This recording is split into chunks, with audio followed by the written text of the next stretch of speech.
আমার কিন্তু শিম দিয়ে শিম ভাজা, সর্ষে শিম, শিম পাতুরি, দই শিম, শিম ভর্তা, শিমের এত সব রেসিপি বানানো হয়ে গেছে, এমন খাওয়ানোও হয়ে গেছে। আজকে আমি পুর ভরা শিম ভাজা আপনাদের বানিয়ে দেখাবো। চলুন, শিমগুলির মাথা ও লেজের দিকটা এইভাবে কেটে নিয়ে মাঝখানের বীজগুলোকে বের করে নেব এইভাবে। তারপরে বীজগুলির সাথে 1 চামচ কালো সর্ষে, চিনেবাদাম, অল্প জল দিয়ে একটা পেস্ট বানিয়ে নেব।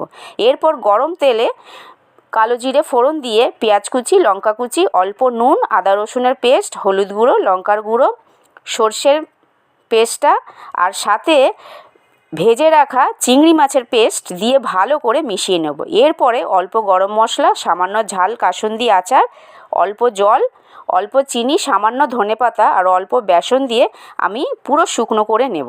এরপরে আপনারা কিন্তু এখানে চিংড়ি মাছ না দিলেও অন্য মাছকে ভেজেও দিতে পারেন পেস্ট করে। এরপরে এই শিমগুলির মধ্যে আমি এইভাবে পুর ভরে দেব। তারপরে সব শিমগুলোর মধ্যে দেখুন আমি পুর ভরে দিয়েছি এইভাবে।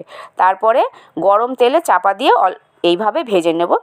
দেখুন, সত্যি বলছি আপনাদের গরম ভাতে এই পুর ভরা শিম ভাজা দিয়ে ভাত খেতে এত ভালো লাগবে যে আপনার আর অন্য তরকারি এখানে লাগবেই না। আপনি এখানে চাইলে কিন্তু অন্য আচারও নিতে পারেন।